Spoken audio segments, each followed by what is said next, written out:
जय हिंद दोस्तों, स्वागत करता हूं मैं आपका एक बहुत ही महत्वपूर्ण वीडियो में। आज हम एक ऐसी नौकरी के बारे में बात करने वाले हैं जहां आप महीने में 80,000 रुपए से लेकर के 1.5 लाख रुपए महीना कमा सकते हैं। एक ऐसी नौकरी जो आपको बहुत ज्यादा ताकत देती है, पावर देती है। एक ऐसी नौकरी जिसका अपना ही भौकाल है, चाहे अपने देश में हो या फिर विदेश में हो, जिसको एक मिनी आईएएस का दर्जा भी दिया गया है। जी, हम बात कर रहे हैं एसएससी सीजीएल की। जब से इसकी भर्ती की घोषणा हुई है तब से लोगों के मन में काफी सारे सवाल हैं कि यार ये भर्ती में सिलेबस क्या है, यहां पर एज क्राइटेरिया क्या है, एजुकेशनल क्वालिफिकेशन क्या है, कौन कौन से विषय आने वाले हैं, कितने नंबर के होने वाले हैं, पेपर कितने चरणों में होगा, फॉर्म की फीस क्या है, कैसे फॉर्म भर सकते हैं। तमाम तरह के आपके जो सवाल है वो मन में होंगे। तो इस एक वीडियो के माध्यम से हम आपके सारे सवालों के जवाब देंगे, हर वो चीज बताएंगे जो आपके लिए जानना बहुत जरूरी है। तो ये वीडियो बड़ी महत्वपूर्ण होने वाली है और आपके लिए लाइफ चेंजिंग होने वाली है। तो वीडियो को शुरू से लेकर के अंत तक जरूर देखें। सबसे पहले इस मिनी आईएएस वाली परीक्षा का पूरा नाम है एसएससी सीजीएल। कंडक्ट कराने वाली बॉडी है एसएससी यानी स्टाफ सिलेक्शन कमीशन। और जो मेरे भाई भर्ती होती है वो सीजीएल के पूरे होने पर ही होती है, यानी कंबाइंड ग्रेजुएट लेवल। यानी अगर आपका ग्रेजुएशन हो गया है या अंतिम चरण में है तो आप इसे भर सकते हैं, अन्यथा नहीं भर पाएंगे। ये शब्द यहां पर यही कह रहा है। तमाम तरह की बातें हैं, सारी बातें हम आपको समझाएंगे। सबसे पहले एसएससी सीजीएल है क्या? तो पूरे पैन इंडिया में होने वाली एक ऐसी परीक्षा जिसके माध्यम से ग्रुप बी और ग्रुप सी के सारे पद भरे जाते हैं। ग्रुप ई का पूरा जो होता है, ग्रुप ए जो होता है यूपीएससी के माध्यम से भरा जाता है, और बी और सी जो होते हैं वो एसएससी सीजीएल के माध्यम से भर्ती किए जाते हैं। सबसे बड़ी बात यहां पर ये हो जाती है कि एक बहुत ही प्रतिष्ठित सरकारी नौकरी मिलती है जिसकी एक अपनी जॉब सिक्योरिटी है।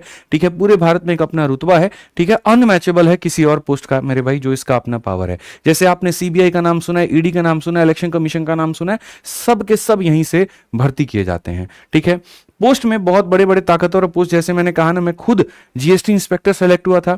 तो जीएसटी हो गया, इनकम टैक्स हो गया, ईडी हो गया, इलेक्शन कमीशन हो गया, सीबीआई हो गया, ये जितने भी बड़े बड़े विभाग हैं इन सब की भर्तियां इसी परीक्षा से पूरी होती हैं। ध्यान रखिए। अगर हम बात करें यहां पर तो ये पूरा कैसे चलता है, तो सबसे पहले गवर्नमेंट ऑफ इंडिया कुछ पद को डिसाइड करती है कि भाई ये भारत में पोस्ट होनी चाहिए। जैसे एक इनकम टैक्स का विभाग होना चाहिए, इलेक्शन कमीशन का विभाग होना चाहिए, इनका होना चाहिए। फिर वो मिनिस्ट्री ऑफ पर्सनल को देती है, फिर वो डीओपीटी में जाता है, और डीओपीटी जो है सारी भर्तियों को एसएससी को देता है, और एसएससी एग्जाम कंडक्ट करवाती है। कंडक्ट कराने के बाद में सारा कट ऑफ तरफ सब कुछ तैयार करती है, लोगों का चयन करती है, और उसके बाद में वो सभी विभागों को उनके उनके कैंडिडेट्स भेज देती है, और वो अपना ट्रेनिंग और पेपर वर्क करवा करके अपने डिपार्टमेंट में काम कराते हैं। कुल मिलाकर के यहां पर ये सारी बातें होती हैं। हर साल की अगर इसकी वैकेंसी की बात करें तो 2024 में लगभग 18,184 वैकेंसी आई थी, जो कि बहुत ही ज्यादा थी पिछले साल की तुलना में। 25 में 15,130 वैकेंसी आई, जहां पर लगभग 3,000 की गिरावट थी, और 2026 में 12,256 वैकेंसी की घोषणा की गई है। अभी तक यहां पर ये टेंटेटिव है, हो सकता है यहां पर ये बढ़ जाए।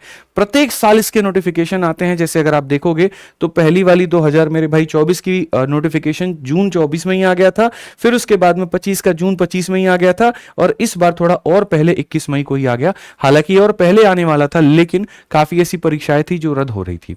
ठीक है, इसी कारण इसके थोड़े से नोटिफिकेशन जो है वो डिले हो गए। तो आप यहां पर ये देख सकते हैं कि एसएससी अपने आप में काफी स्टेबल परीक्षा है।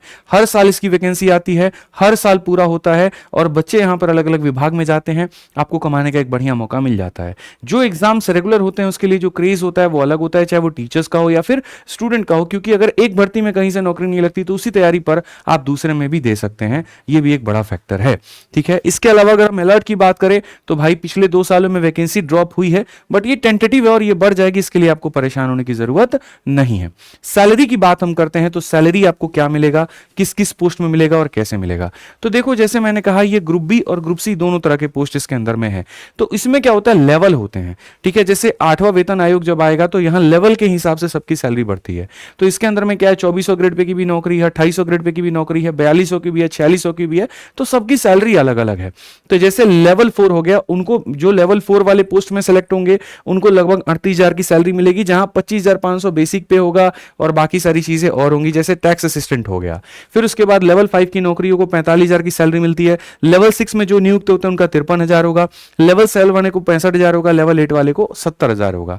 ये नॉर्मल एक पेमेंट है। इसके अलावा जो सरकारी नौकरी करते हैं उनको अलग अलग तरह की फायदा सुविधाएं मिलती हैं। जैसे HRA मिलता है, हाउस रेंट अलाउंस। ये जितने का बेसिक पेमेंट होता है उसका 9%, 18% और 27%। और ये शहर टू शहर डिपेंड करता है। बहुत अगर रिमोट एरिया है, गांव देहात का एरिया है, तो वहां महंगाई कम है तो वहां 9% मिलेगा। मिड में अगर मेट्रोपॉलिटन शहर है 18%, और बहुत महंगा शहर है जैसे दिल्ली मुंबई तो इसका 27% जोड़ करके किराए के रूप में आपको दे दिया जाएगा। जी आप यहां पर इतना परसेंट आपका जो किराया है वो लगेगा और ये एक्स्ट्रा आपको मिलेगा। ऐसे ही ट्रेवल करने के भी खर्चे मिलते हैं शहरों पर अलग अलग, जैसे कहीं पर किराया बहुत कम है तो कहीं पर ज्यादा है, तो टीए भी मेरे भाई अलग अलग पोस्ट को मिलता है 3600 प्लस। डीए का मतलब होता है डियरेंस अलाउंस यानी महंगाई भत्ता, ठीक है। तो डीए कितना मिलता है? 58% ऑफ बेसिक, यानी आपका बेसिक का जो पेमेंट है उसका 58%। अभी डीए इतना चल रहा है, जैसे 8th पे कमीशन आ जाएगा फिर डीए काफी ड्रॉप हो जाएगा और फिर वो जीरो से फिर डीए जो है वो बढ़ना शुरू हो जाएगा। पर्क्स क्या क्या रहते हैं? जैसे हेल्थ स्कीम के लिए सीजीएचएस, एनपीएस और एलटीसी, ये सारे के सारे स्कीम है जो आपके हेल्थ के लिए हैं, जो आपको और आपके परिवार को मिलता है, तो ये बेनिफिट है। यानी जब कोई व्यक्ति सरकारी नौकरी चूज करता है तो सरकार इस बात का ध्यान रखती है कि भैया हम उससे कुछ पोस्ट में तो मंडे टू फ्राइडे ही काम कराए, सैटरडे संडे भी ऑफ दे दे, कुछ में मेरे भाई यहां सैटरडे तक भी काम होता है। दूसरा, मेरे भाई पैसे के साथ साथ उनको पावर भी मिले। तीसरा, उनको आने जाने का खर्चा मिले, किराया मिले, उसके बाद में हेल्थ की सारी सुविधाएं मिले, बच्चों की पढ़ाई लिखाई के लिए फ्री एजुकेशन मिले, बहुत सारी चीजें। जैसे अब अगर हम बात करें, एक पोस्ट है ESO इन ME, जब आप उसके माध्यम से सेलेक्ट होते हैं और जब आपकी विदेश में पोस्टिंग होती है तो वहां के सबसे टॉप स्कूल में आप अपने बच्चों को फ्री में पढ़ा सकते हैं, लेकिन सिर्फ 2 बच्चे। ऐसे ही वहां के सबसे टॉप अस्पताल में अपने पूरी फैमिली का इलाज करा सकते हैं, अपना ट्रीटमेंट करा सकते हैं, बहुत तरह की सुविधाएं होती हैं। इसलिए लोग अक्सर जो है सरकारी नौकरी के दीवाने होते हैं। ठीक है कि एक बार आ गए तो स्टेबिलिटी हो जाएगी, नौकरी से निकालने वाली कोई बात नहीं रहेगी जब तक हम गलत ना हो, वो वाली कहानी है। अब इस पर्टिकुलर भर्ती के बारे में अगर हम बात करें तो इस भर्ती के महत्वपूर्ण डेट क्या क्या हैं वो नोट करिए। फॉर्म अप्लाई करने का डेट 21 मई 2026 से चालू हो चुका है और अंतिम जो दिन है वो 22 जून 2026 है। पूरा का पूरा 1 महीना मिलता है, यानी 30 लाख बच्चे फॉर्म भरते हैं 30 दिन, यानी प्रत्येक दिन 1 लाख बच्चा जो है यहां पर अप्लाई कर रहा होगा, आप ये मान के चलो। फीस के भरने की जो अंतिम तिथि है वो 23 जून 2026 है। ठीक, अगर हम बात करें यहां पर गलती से फॉर्म में कोई करेक्शन, अगर गलतियां हो जाती हैं तो उस गलती को सुधार करने के लिए आपको दिन दिए गए हैं 29 जून से लेकर के 1 जुलाई, और इसमें 2 बार सुधार का मौका मिला है। पहली सुधार के लिए 200 रुपए लगेंगे, दूसरी सुधार के लिए 500 रुपए लगेंगे। ठीक है, फिर उसके बाद में ये 2 पालियों में परीक्षा होती है। एक इसका टियर 1 होता है यानी पेपर 1, और एक होता है पेपर 2। पेपर 1 जो होगा वहां जिसके प्रीलिम्स कहते हैं वो अगस्त से लेकर के सितंबर 2026 तक होगा, और जो मेंस का पेपर होगा बच्चों वो दिसंबर में होगा 2026 में। और दिसंबर में मेंस के पेपर होने के 2 से 3 महीने के बाद में अंतिम रिजल्ट, फाइनल रिजल्ट निकल करके आ जाता है। उसके बाद में यहां पर जो डिले है वो नहीं होता है। पूरे फॉर्म भरने की अगर हम फीस की बात करें कि यार इतना बढ़िया बढ़िया पोस्ट है तो फीस कितनी होगी, तो इसके अंदर में 100 रुपए की जो फीस है वो मेरे भाई यहां पर होगी। लेकिन वो भी कौन कौन सी कैटेगरी के लिए, तो जनरल के लिए, ओबीसी के लिए और ईडब्ल्यूएस के लिए, और वो भी सिर्फ मेल कैंडिडेट। अगर आप मेल में, जनरल में आते हैं, ओबीसी में, ईडब्ल्यूएस में तो 100 रुपए, इसके अलावा किसी का पैसा नहीं लगता। फीमेल कैटेगरी में तो किसी का पैसा लगता ही नहीं है, और बाकी मेल में भी अगर आप SC ST हैं, PWBD हैं, ECM है, ठीक है, तो यहां पर ESM है, तो मेरे भाई यहां पर पूरा पूरा पैसा जो है वो फ्री है। हाँ, करेक्शन का पैसा लगता है 200 रुपए और 500 रुपए। ठीक है, वो ध्यान रखना है। ऐसा इसीलिए कहा गया ताकि लोग ज्यादा करेक्शन ना करें और SSC 20 से ज्यादा परेशान ना हो। पेमेंट कराने के तरीके ऑनलाइन के भी हैं, ऑफलाइन के भी हैं, तो आप दोनों में कोई भी विधि चूज करके पेमेंट अपनी कर सकते हैं। ठीक, आगे अगर हम बात करें तो देखिए, आपने फॉर्म का डेट जान लिया, आपने जान लिया कितने रुपए का फॉर्म है। अब उसके बाद ये होगा कि भैया कौन सी डिग्री पर हम ये फॉर्म भर पाएंगे, तो उसके बारे में हम ये बात करते हैं। सबसे पहले तो नागरिकता में आप भारत के नागरिक होने चाहिए, और नेपाल और भूटान के भी अगर आप हैं तो आप इसके लिए अप्लाई कर पाएंगे, क्योंकि हमारे नेबरिंग कंट्रीज हैं, फ्रेंडली कंट्री, इनके साथ हमारा बहुत आनाशाही या कुछ ऐसा मतलब वॉर कभी हुआ नहीं है, तो इनके साथ में भी मतलब यहाँ के लोग भी इसमें अप्लाई कर सकते हैं। ठीक है, और भी कुछ और भी काफी क्राइटेरिया है, जैसे और PIO from listed countries, but इसके बारे में हमें उतना नहीं जानना है। नागरिकता के अलावा पढ़ाई लिखाई कहां तक की होनी चाहिए, तो क्या 10th पास भर पाएंगे, क्या 12th पास भर पाएंगे, नहीं। जो ग्रेजुएट हैं वो भर पाएंगे, या जो ग्रेजुएशन के अंतिम फाइनल ईयर में है और जिनका रिजल्ट यहां पर फॉर्म भरना, जो मतलब पेपर आपका डेट है ना, ठीक है, 1 अगस्त के पहले अगर रिजल्ट आ जाता है तो आपका अप्लाइड माना जाएगा, अन्यथा नहीं माना जाएगा। तो एजुकेशन में बैचलर मतलब वहीं ग्रेजुएशन हो, किसी भी स्ट्रीम में हो, कहीं पर किसी भी यूनिवर्सिटी से हो, बस यूनिवर्सिटी जो है फर्जी ना हो, एक रिकॉग्नाइज्ड यूनिवर्सिटी हो तो वहां से होगा। 1 अगस्त 2026 के पहले आप पास कर गए हो तो आपका माना जाएगा, अन्यथा अगर इस रिजल्ट इसके बाद में आता है तो आप पेपर तो दे पाएंगे लेकिन आपका सेलेक्ट भी हो गया तो नहीं माना जाएगा। एज की बात करें तो कम से कम 18 साल हो, और कुछ पोस्ट में मैक्सिमम 27 साल, मैक्सिमम मैक्सिमम 30 साल, मैक्सिमम 32 साल यहां पर। अच्छा, एज को भी नापने का जो डेट है वो क्या है, तो ये वाला डेट को एज का क्राइटेरिया माना गया है। थोड़ा लोगों के बीच में एज के कंफ्यूजन भी काफी ज्यादा बढ़ जाते हैं, यार एक्चुअल एज क्या होगी क्या होगी, तो मैंने उसका भी थोड़ा सा यहां पर जो कहानी है वो थोड़ा विस्तृत रूप से कर दिया है। जैसे मैं आपको बता दूं, आपने एज के 4 सुने, तो देखिए 18 से लेकर के 27 साल कौन कौन से पोस्ट हैं, जैसे टैक्स असिस्टेंट है, यूडीसी है, पोस्टल असिस्टेंट है, तो जो 18 से 27 के बीच में है वो यहां पर इस फॉर्म को भर पाएंगे। 18 से अगर आप 30 साल जनरल कैटेगरी में आते हैं तो मेरे भाई आपके लिए double AO, IT inspector, GST inspector ये वाला खुल जाता है। फिर उसके बाद में 20 से लेकर के 30 साल तक आपका ये सारा हो गया, 18 से 32 ही हो गया। चलिए, ये तो हमारे सामने एक नॉर्मल एज है। मेरे भाई भारत में रिजर्वेशन भी है, और रिजर्वेशन है तो अलग अलग कैटेगरी वालों को रिजर्वेशन भी मिला है। तो रिजर्वेशन मिला है तो जैसे एससी एसटी वालों के लिए, जैसे मान लीजिए किसी फॉर्म को भरने की अपर लिमिट 27 साल है, तो उसमें 5 साल का रिलेक्शन इनको मिल जाता है, यानी कोई 32 साल का व्यक्ति भी उस फॉर्म को भर सकता है, लेकिन जनरल वाले खाली उसको 27 साल तक ही भर पाएंगे। ऐसे ही यहां पर जो है ओबीसी वालों को हर पोस्ट में 3 साल का रिलैक्सेशन मिल जाता है, ठीक है। फिर उसके बाद अगर हम बात करें तो पीडब्ल्यूबीडी मतलब जो थोड़े से फिजिकली हैंडीकैप्ड होते हैं उनको 10 साल का रिलैक्सेशन मिलता है, जनरल कैटेगरी से आते हैं, क्योंकि जैसे मान लीजिए किसी का हाथ कटा है, पैर कटा है, तो वो भी तो किसी कैटेगरी में होगा, वो तो या तो जनरल में होगा या वो ओबीसी में होगा। तो यहां पर अगर मतलब पीडब्ल्यूबीडी वाला कैंडिडेट अगर यूआर से है तो उसको 10 साल का रिलैक्सेशन, और अगर वो व्यक्ति ओबीसी है तो उसको 13 साल का रिलैक्सेशन। अगर वो एससी एसटी का है, क्योंकि 10 में 3 जोड़ दो 13, 10 में 5 जोड़ दो तो मेरे भाई यहां पर हो जाएगा 15, इस तरीके से करके। और फिर एक्स सर्विसमैन वालों को 3 साल का रिलैक्सेशन यहां पर मिल जाता है। एक्स सर्विसमैन का मतलब क्या होता है, जैसे कोई एयरफोर्स में था, आर्मी में था, वहां पर क्या होता है बहुत कम उम्र में ही जो है वहां रिटायरमेंट हो जाती है। उसके बाद में तो वहां पर वो क्या करे, तो सरकार उनको मौका देती है कि आप यहां पर इस फॉर्म को भी भर सकते हैं, तो उनको इतने साल का रिलैक्सेशन वहां पर मिलता है। और 3 ईयर कैसे है, 3 आफ्टर डिडक्टिंग मिलिट्री सर्विसेज, ठीक है, मतलब मिलिट्री सर्विसेज को पूरा पूरा डिडक्ट करने के बाद में जो बचता है उसमें 3 साल का आपको रिलैक्सेशन जो है वो दे दिया जाता है। तो ये कुल मिलाकर के बातें हैं। इसके अंदर में अलग अलग पोस्ट है, जैसे मैंने आपको बता दिया।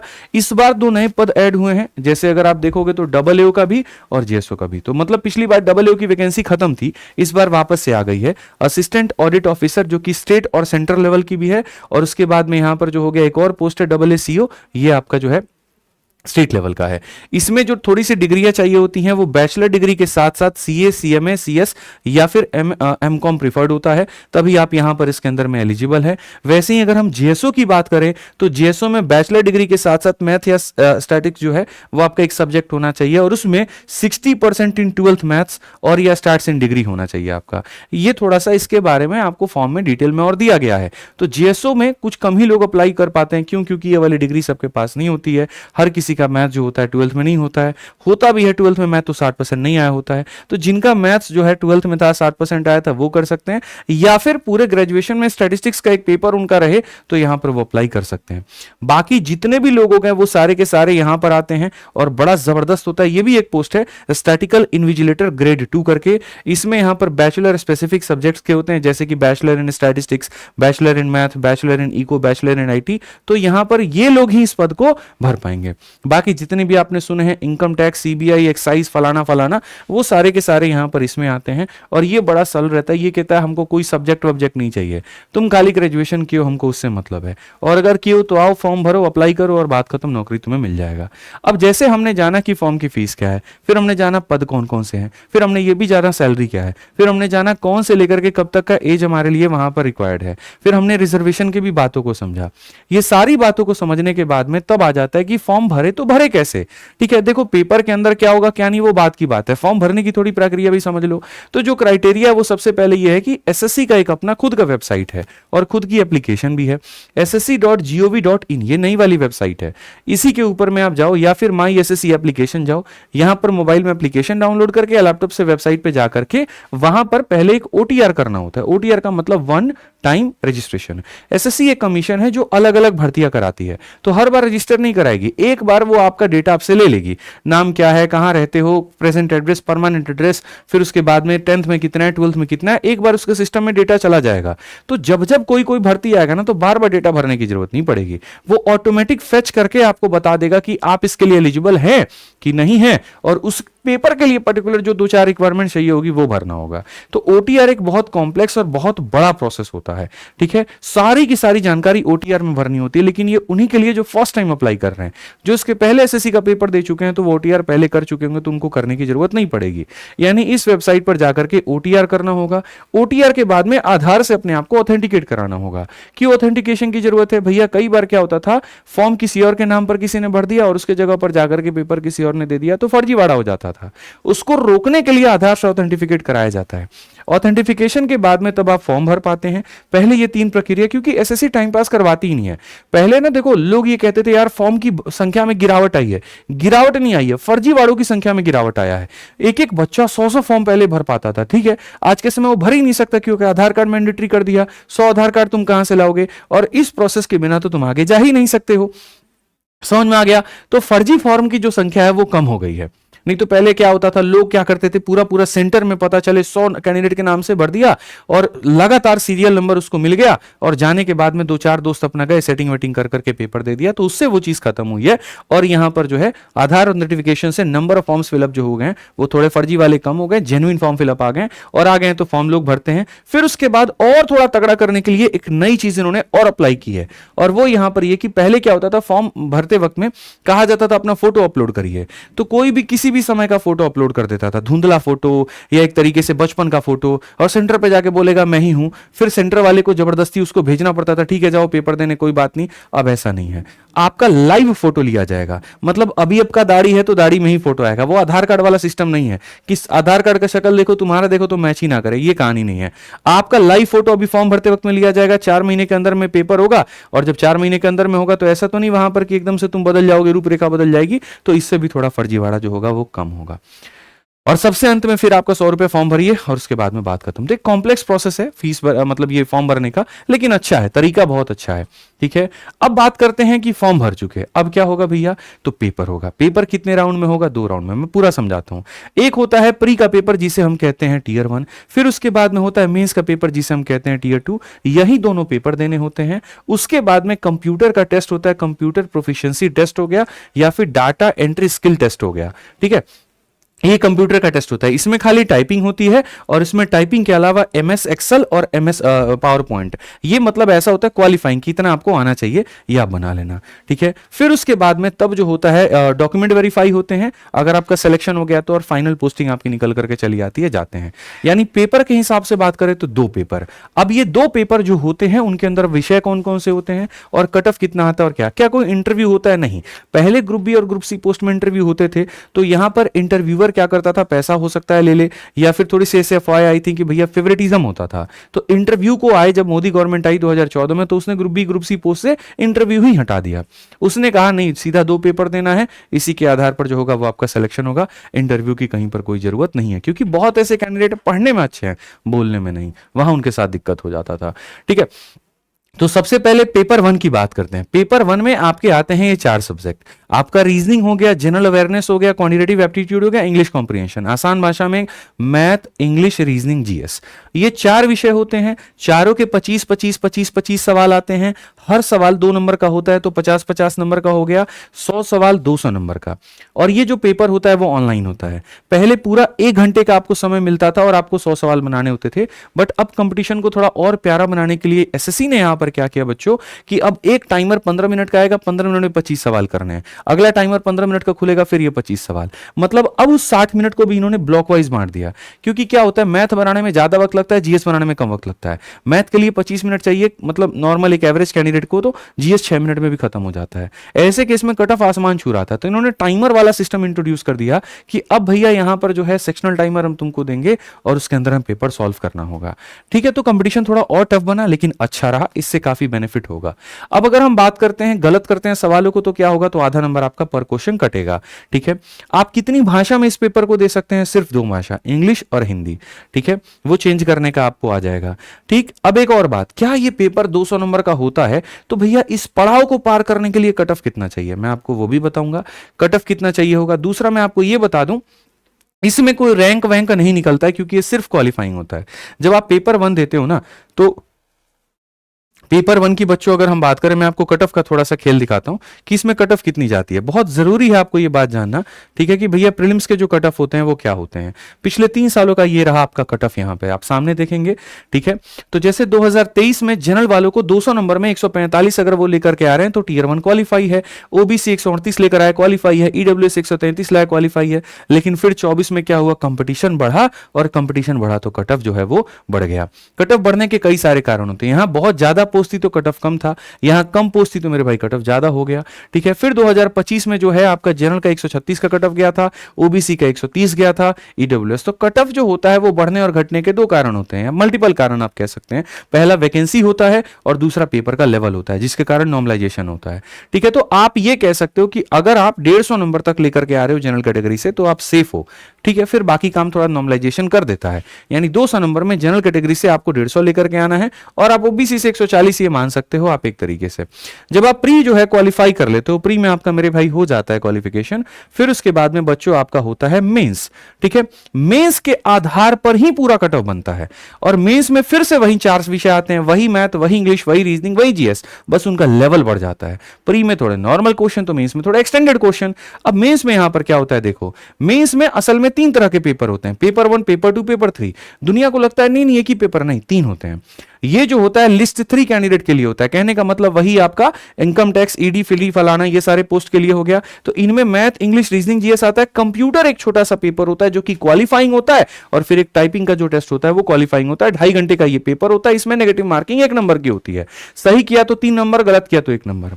जब पेपर 2 की बात करते हैं, जिसमें जीएसओ और स्टैटिकल इन्विजिलेटर है, याद है ना वहां पे जहां दिखाया था मैंने कि 12th में मैथ होना चाहिए, 60% होना चाहिए, वो वाला कहानी। तो जो जीएसओ चाहेंगे ना, उनको प्री भी देना है, उनको ये पेपर भी देना है, और इसके साथ साथ स्टैटिस्टिक्स का एक पेपर होता है, 100 सवाल होते हैं, 200 नंबर का, 2 घंटे का। यहां पर ये भी पेपर उनको देना होता है जीएसओ वालों को, ठीक है। और मेरे भाई डबल ए वालों का क्या होता है, तो डबल ए वालों का एक पेपर 3 होता है, उनको ये वाला पेपर तो देना ही देना है मेंस का, साथ में एक जीएस का पेपर फाइनेंस और इकोनॉमिक्स का होता है। भैया कैसे पता कि तुमको फाइनेंस आता है, कैसे पता कि यहां तुमको इकोनॉमिक्स आता है, तो पेपर करवाएंगे, 100 सवाल करवाएंगे, 200 नंबर का होगा, 2 घंटे का होगा, इतना कटेगा, तो यहां पर ये वाला जो पेपर है वो होगा। तो सारे लोग, जैसे मैं एक्साइज में सेलेक्ट हुआ था, मैंने सिर्फ ये दिया था।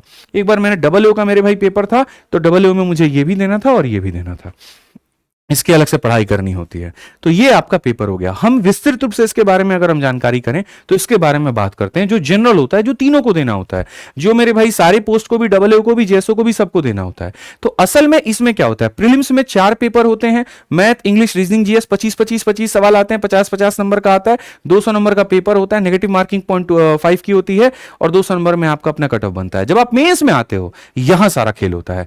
मेंस में पहला जो सेशन होता है उसमें मैथ और रीजनिंग 1 घंटे के अंदर, इंग्लिश, जीएस 1 घंटे के अंदर, 2 घंटे का, आधा घंटे का कंप्यूटर, क्वालिफाइंग, ये तीनों पेपर एक ही दिन एक ही साथ लगातार होते हैं। इसमें भी अब सेक्शनल टाइमिंग हो गया है, 30 मिनट आपको मैथ्स के, अच्छा कितने कितने सवाल आते हैं, मैथ के 30, रीजनिंग के 30, इंग्लिश के 45, इसके 25, यानी 60 और मेरे भाई 70, कुल मिलाकर के 130 सवाल। हर सवाल 3 नंबर का, तो 390 नंबर का पेपर हो गया, ठीक है। सही सवाल के लिए 3 नंबर, गलत के लिए 1 नंबर कटेगा। अब 390 नंबर के पेपर में कट ऑफ कितनी गई थी, तुम ये जानना चाहोगे? भाई साहब इस बार कट ऑफ 7वां आसमान पर गया था। मतलब आप सबसे मिनिमम पोस्ट प्राप्त अगर करना है तो 390 में आपके 330 340 के करीब में होने चाहिए, और सबसे अपर के लिए तो 360 362 तक भी गया हुआ है, ठीक है। तो खैर वो नॉर्मलाइजेशन भी एक बेनिफिट होता है जो ऐड हो जाता है वहां पे। तो ये है कट ऑफ 90% एसएससी की परीक्षाओं में गई है इस बार की बात अगर हम करें तो ये सवालों की संख्या, यहां समय है। अच्छा इस बार जो बदला हुआ है, क्या हुआ है, जैसे 1 घंटे में पहले दोनों करना होता था, अब 30 मिनट इसके लिए मिलेंगे, 30 मिनट इसके लिए मिलेंगे। 1 घंटे में दोनों करना होता था, अब 40 मिनट इसके लिए मिलेंगे, तो मेरे भाई 20 मिनट इसके लिए मिलेंगे। कंप्यूटर के मार्क्स नहीं जुड़ते हैं, क्वालिफाइंग होता है, लोग इसको हल्के में ले लेते हैं। इस बार बढ़िया बढ़िया कैंडिडेट जिसके 390 में 360 नंबर थे, जो जिस पोस्ट को चाहते वो मिल सकता था, सिर्फ कंप्यूटर में बेचारे पास नहीं कर पाए, तो वो छंट गए। क्यों पास नहीं कर पाए? पेपर का लेवल थोड़ा अच्छा था और बच्चे उसको हल्के में लेके चले गए। तो यहां पर आपको इसमें तो स्कोर करना ही करना है, इसमें भी क्वालिफाई करना है, तो मेंस क्वालिफाई होगा। मेरिट इस पर बनता है। इसके बनने के बाद में फिर एक कंप्यूटर का टेस्ट होता है, वो भी क्वालिफाइंग होता है। भाई आप इनकम टैक्स इंस्पेक्टर बन रहे हो, जाके पेपर वर्क काम करोगे, कंप्यूटर चलाना नहीं आता है, कितनी बुरी बात है वहां। तो इसलिए यहां पर यह टेस्ट भी किया जाता है। और फिर जैसे मैंने बताया कि डबल के लिए वहां पर जो होगा वो जीएस वाला पेपर, और स्टैटिकल इन्विजिलेटर के लिए जो हो गया वो स्टैटिस्टिक्स का पेपर, ये आपका जीएसओ का हो जाता है। पेपर 1 मैंडेटरी सप्लीमेंट्री सबके लिए, और ये बाकी जो, अच्छा ये अलग दिन होता है। मेंस 2 दिनों में होता है, एक दिन ये पेपर होता है और एक दिन ये पेपर होता है। ये वाला सबके लिए मैंडेटरी रहता है, तो इसमें पूरा भारत आता है जो भी मेंस में क्वालिफाइड है, और इसमें सिर्फ वही लोग आते हैं जो पर्टिकुलर उस पोस्ट को देने जा रहे हैं, ठीक है। अच्छा, मेंस के लिए भी यहां पर हम लोगों ने हमेशा ये कहा भी है एसएससी को कि एक ही दिन में पेपर कंडक्ट करवाओ पूरे भारत का, इससे नॉर्मलाइजेशन नहीं होगा, और नॉर्मलाइजेशन नहीं होगा तो सभी बच्चों को बेनिफिट मिलेगा। अब चूंकि आपने कहा प्री हो गया और मेंस हो गया, सर इसकी तैयारी कैसे करें? निश्चिंत रहिए, पूरी तैयारी का पूरा समाधान यहां पर हमारे विद्याग्राम चैनल पर हमने कर दिया है। अभी आपका प्री का पेपर है, प्री पे पूरा फोकस है कि कैसे करके हमारा प्री निकले, तो पूरे प्री के संपूर्ण तैयारी फ्री में हमारी एक सीरीज चल रही है दफ्तर सीरीज, उस पर हम करवा रहे हैं। सुबह मेरे भाई यहां 7 से 8 करंट अफेयर के लिए आपको मैम पढ़ा रही है, करंट अफेयर का अच्छा रोल है। 8 बजे से लेकर के 9 बजे तक जय सर आपको वोकैबुलरी कराते हैं। 10 से 12 बजे तक मैं आपको मैथ्स की एक स्पेशल प्रैक्टिस कराऊंगा, अभी फाउंडेशन बैच लेकर के आके, इसको आप स्किप करो, हटाओ। 12 से लेकर के 1 बजे तक आरती मैम है। 1:30 बजे से लेकर के 3 बजे तक दीपक सर आपको ज्योग्राफी पढ़ाएंगे। 3 से लेकर के 4:30 तक आपको हिमांशु सर जो है वो पॉलिटी पढ़ा रहे हैं। 5 से लेकर के 6:30 तक आपको जय सर इंग्लिश पढ़ा रहे हैं। 6:30 से 7:30 आकाश से रीजनिंग, और मैं पढ़ाता हूं रात में 8 बजे से लेकर के 10 बजे तक मैथ। यानी आपके इस सीजल की परीक्षा के लिए जितने भी विषय आते हैं उन सभी विषयों की फ्री में क्लासेस चल रही है, और एक चैनल है विद्याग्राम यूट्यूब चैनल, जिसका डिस्क्रिप्शन इसके लिंक में दे देंगे, उस पर चल रही है। तो फ्री में किसी भी बच्चे को तैयारी करनी है तो भैया पूरा पेपर फंसाएंगे हम यहीं से, आप हमारे विद्याग्राम यूट्यूब चैनल से पढ़ सकते हैं। इसके अलावा अगर मानिए काफी डेप्थ में किसी को जानकारी चाहिए, बहुत अच्छे लेवल का गणित पढ़ना है, बहुत शानदार लेवल का पढ़ना है, ठीक है, तो आप हमारे रिकॉर्डेड बैच से पढ़िए। सीजीएल 2025 के ऑल इंडिया रैंक 1 मेरे स्टूडेंट थे, आप उनका इंटरव्यू देख लीजिएगा, ठीक है। हमारा ही इंटरव्यू एक हुआ है उनके साथ में, और वो भी इसी बैच के स्टूडेंट थे। सीपीओ में all India rank 1, all India rank 2, all India rank 3, तीनों के तीनों हमारे ही स्टूडेंट थे और इसी बैच के स्टूडेंट थे। मैंने मैथ्स का एक बैच बनाया जिसका नाम रखा रिकॉर्डेड बैच, और इसकी जरूरत क्यों पड़ी? अब अभी से लेकर के पेपर आपका 2 महीना है, ऐसे में अगर आप कोई लाइव बैच में एनरोल करते हो, ठीक है, तो आपका 8 से 9 महीना लग जाएगा। किसी यूट्यूब क्लास में जाते हो, पता चले कोई चैप्टर का सिर्फ 2 से 3 क्लास है, आप उसमें सेटिस्फाई नहीं हुए, तो हमने पूरे 300 वीडियो से ज्यादा का एक पूरा कोर्स बना दिया।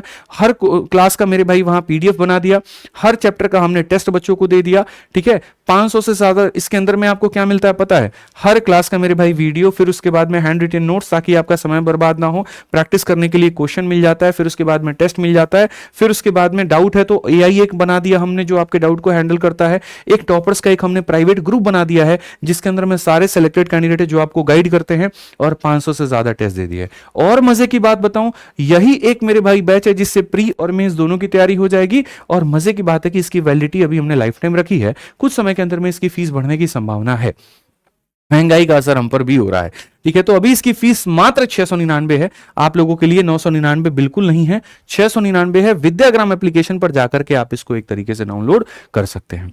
विद्याग्राम पर जब आप जाएंगे ना, तो जैसे मेरा मैथ्स का वीओडी बैच है, ऐसे ही इंग्लिश का भी वीओडी बैच वहां आ चुका है, और मैथ्स और इंग्लिश का कॉम्बो भी आ चुका है। तो आप जाकर के जब वहां देखेंगे तो आपको सारी चीजें मिल जाएंगी मेरे भाई। यहां से तो आपकी तैयारी हो जाएगी, आप यहां पर पढ़ाई का काम कर लेंगे, लेकिन प्रैक्टिस का काम कहां से करेंगे? तो प्रैक्टिस के लिए आपकी ये जबरदस्त किताबें हैं। मैं मैथ्स का शिक्षक हूं, मैं आपको मैथ्स और जीएस दोनों को बता सकता हूं।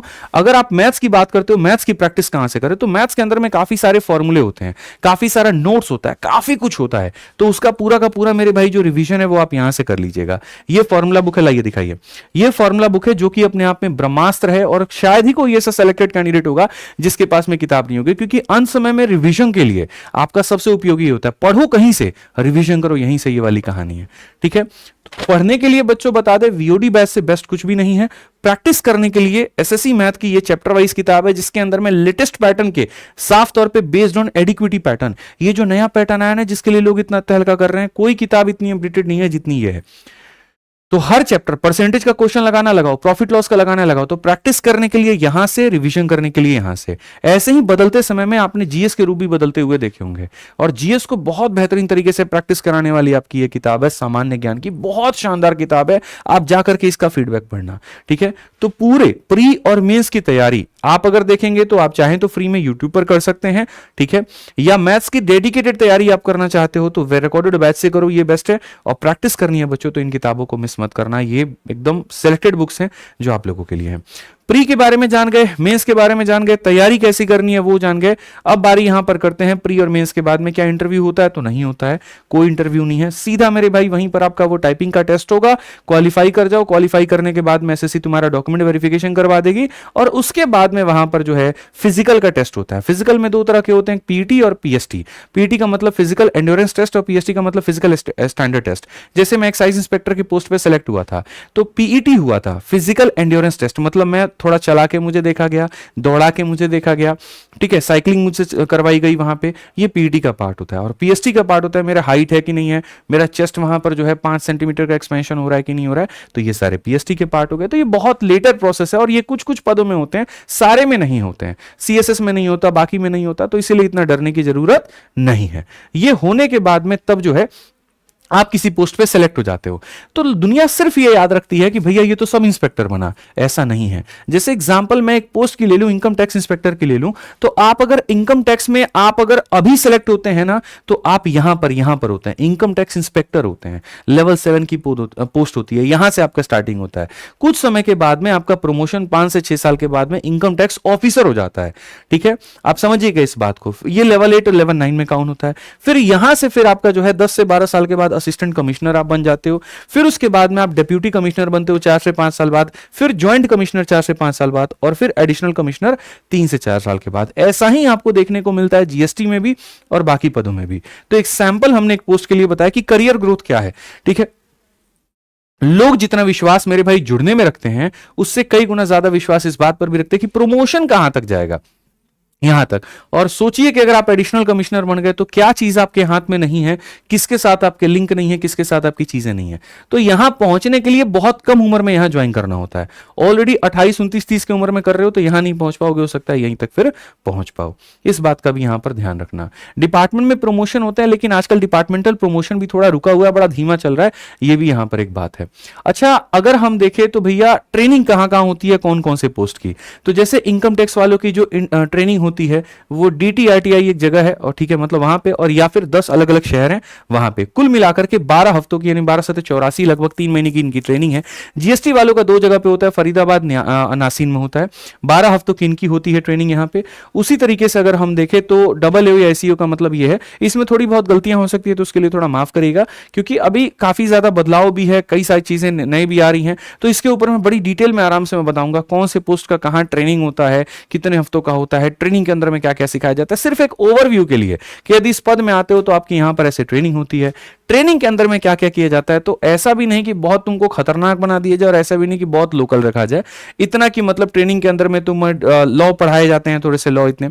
अब जैसे मान लीजिए तुम सीबीआई में जा रहे हो, सीबीआई में 7-8 डिपार्टमेंट है, फोरेंसिक का डिपार्टमेंट अलग है, रेड की डिपार्टमेंट अलग है, ड्यूटी वाली डिपार्टमेंट अलग है। उसके लिए अब मानो कहीं पर जाकर के रेड मार रहे हो, तुम्हें लॉ ही नहीं पता, तो किस धारा पर जो है थाने वाले से बात करोगे, क्या धारा उस पर लगवाओगे, तो ये सारी चीजें वहां पर, ठीक है। फाइनेंस का हो गया, ऑडिटिंग का हो गया, सारी चीजें वहां, ठीक है। फिर टेस्ट वेस्ट भी किया जाता है, फिर इंटरनल प्रमोशंस के लिए डिपार्टमेंटल एग्जाम भी होते हैं, वो भी देना होता है। तो बहुत ही कॉम्प्लेक्स बात है, इसको छोड़ दो आप यहां पे, ठीक है। हाँ, पोस्टिंग की बात कर लेते हैं, तो इसमें काफी ऐसे पोस्ट है जिनकी परमानेंट पोस्टिंग दिल्ली में होती है, और काफी ऐसे हैं जिनका पैन इंडिया होता है। जैसे जीएसटी का मुंबई भी लग सकता है, बाकी जगह भी लग सकता है। तो क्या होता है, नंबर आने के बाद में, जैसे मान लीजिए कि मैं 310 नंबर में एक्साइज इंस्पेक्टर लेके आया, ये 320 में भाई साहब एक लेकर के आए, और दिल्ली में एक ही पोस्ट खाली है, तो जिसके ज्यादा, दोनों ने दिल्ली के लिए अप्लाई किया, तो इनको मिल जाएगा दिल्ली, मुझे नहीं मिलेगा। तो ये होता है। तो शहर वाला केस जो रहता है ना, जिस पदों का फिक्स है कि दिल्ली में मिलेगा, उसमें तो आपकी चॉइस ही नहीं चलेगी। और जिनका पैन इंडिया रहता है, तो वो डोजियर जब आता है तो नंबर के आधार पर मिलता है। तो इसके बारे में अभी उतना नहीं जानना है, अभी खाली अब पेपर दो। टीयर 1 का कट ऑफ हमने आपको बता ही दिया है, ठीक है। अब सारी बातें कुल मिलाकर के क्या है, क्या आपको फॉर्म भरना चाहिए, तो जी हाँ, बिल्कुल भरना चाहिए। 100 रुपए का फॉर्म का मेरे भाई दाम है। फॉर्म कैसे भरना चाहिए, तो इसके लिए भी जब आप यूट्यूब पर सर्च करोगे how to fill CGL 2026 form, तो वहां पर आ जाएगा। साइबर कैफे वाले से यदि भरवा रहे हो तो सतर्कता को थोड़ी सी बरकरार के चलो, ठीक है। समय तुम्हारे पास में कितना है, मई का महीना चल रहा है, खत्म हो गया, जून और जुलाई है, अगस्त के मिड में पेपर होगा, 2.5 महीना। 2.5 महीने में क्या तैयारी की जा सकती है, बिल्कुल जो दफ्तर से हम पढ़ा रहे उससे हो सकता है, लेकिन उनके लिए जो फ्रेशर ना हो, जो पहले से पढ़ रखे हो, ठीक है, या फिर थोड़ा सा इंजीनियरिंग बैकग्राउंड हो, ठीक ठाक हो। क्योंकि अभी मैंने एक ऑल इंडिया रैंक 7 का इंटरव्यू लिया, उसने बताया था कि सर मैं ऑलरेडी अपने प्राइवेट जॉब कर रहा था, उसको छोड़ करके आया था और 4-5 महीने की तैयारी के अंदर प्री मेंस मैंने निकाल लिया था, बेसिक्स मेरे बड़े अच्छे थे। तो मुझे ये बात जान के बड़ा अच्छा लगा। तो कुछ ऐसे कैंडिडेट है तो वो निकाल लेते हैं, बाकी वालों को समय लगता है। अगर आप बिल्कुल फ्रेशर हैं, इस वीडियो को देख रहे हैं और इसके लिए आप खाली जाकर के पेपर देना चाहते हैं लेकिन आपका फोकस 2027 है, तो यहां पर अभी से हमारा एक बैच आता है, प्रहार बैच, जो कि विद्याग्राम एप्लीकेशन पर होता है। जाकर के उसको अभी से ज्वाइन कर लो। 8 से 9 महीना प्रिपरेशन में लगेगा, वहां हम पूरी तैयारी करवा रहे हैं। हर एक टीचर आप पे स्पेशल ध्यान दे रहा है, तो वहां से पूरी तैयारी आपकी हो जाएगी। ठीक है, रही बात यहां पर, पेपर पारदर्शी है, कोई दिक्कत की बात नहीं है। आप बढ़िया तरीके से अगर मेहनत करेंगे तो आपका हो जाएगा। तैयारियों के लिए क्या ध्यान रखना है, बेसिक्स बहुत अच्छे से क्लियर करो, जो मैंने वीओडी बैच से बता दिया था। फिर उसके बाद में प्रैक्टिस पर पूरा ध्यान दो, जो हमने बुक से बता दिया था। फिर इसके बाद में चूंकि ऑनलाइन पेपर होता है, प्री भी और मेंस भी, तो ऑनलाइन प्रैक्टिस के लिए हम फ्री में आपको टेस्ट दे रहे हैं विद्याग्राम एप्लीकेशन पे। विद्याग्राम को जाकर के देखोगे, 2025 के सारे प्रीवियस ईयर हमने फ्री कर दिए हैं। ठीक है, तो वहां जाकर के फ्री में सारे टेस्ट दे सकते हो। ठीक है, और कहीं पर एसएससी के किसी भी मतलब व्यक्ति से बातचीत करनी है, कहीं पर कुछ भी है, तो उनके वेबसाइट, मोबाइल या फिर ये टोल फ्री नंबर है, आप इस पे बात कर सकते हो। ठीक है, टेस्ट के लिए मैं आपको बता दूं, देखो प्रीलिम्स की अगर आपकी तैयारी बहुत अच्छी हो गई है तो आप यहां पर, ये हमारा विद्याग्राम का एप्लीकेशन है, बार बार कह रहा हूं, एप्लीकेशन पर बहुत कुछ है फ्री में। ठीक है, ये विद्याग्राम का एप्लीकेशन है। जब इसमें जाओगे तो फ्री में जो तुम्हारा कोर्स चल रहा है, तुमको यहां पर दफ्तर सीरीज, मेरे भाई देखो यहां पे, ये दफ्तर सीरीज भी तुमको मिल जाएगा। कहां गया भैया, अच्छा दफ्तर सीरीज मेरे भाई देखो यहां मिल जाएगा, सारे टीचर्स का कंटेंट। तुमको भैया अगर टेस्ट चाहिए तो यहां पर जो है पूरा पूरा जो है चैप्टर का टेस्ट चाहिए, सेक्शनल टेस्ट चाहिए, लाइव टेस्ट चाहिए, सारा टेस्ट जो है आपको यहां पर मेरे भाई मिल जाता है। हर एक चैप्टर का आपको टेस्ट मिल जाएगा, मैथ्स का देना है सब मिल जाएगा, पूरा प्रीवियस ईयर का टेस्ट चाहिए वो भी आपको मिल जाएगा। तो संपूर्ण तैयारी है, सारे जितनी भी बातें मैंने कही है सबका लिंक मैंने डिस्क्रिप्शन पे डाल दिया, तो देख लेना। अच्छा एक और चीज, चैनल को अभी सब्सक्राइब कर लो, क्योंकि ये तो पहली वीडियो है नोटिफिकेशन की। इसके बाद मैं दूसरी वीडियो लेकर के आऊंगा जो स्ट्रेटजी की वीडियो होगी कि मैथ्स की तैयारी कैसे करें, और बाकी विषयों की जो तैयारी है वो ऑलरेडी विद्याग्राम चैनल पर सारे टीचर्स ने बता दिया है कि इंग्लिश का कैसे करें, रीजनिंग का कैसे करें, जीएस का कैसे करें, तो जाके उनको फॉलो कर लेना। तैयारी के संबंधित अगर कोई भी डाउट है जो मेरे से रह गया हो, ठीक है, तो वो कमेंट बॉक्स में आप बता दो, मैं कमेंट के आपके रिप्लाई करके बता दूंगा। ठीक है, तो आज में हमारी तरफ से इतना ही है। ध्यान रखो, खुश रहो, बढ़िया से पढ़ाई करते रहो, मैं हूं आपके साथ में। ठीक है, बहुत बहुत धन्यवाद, जय हिंद।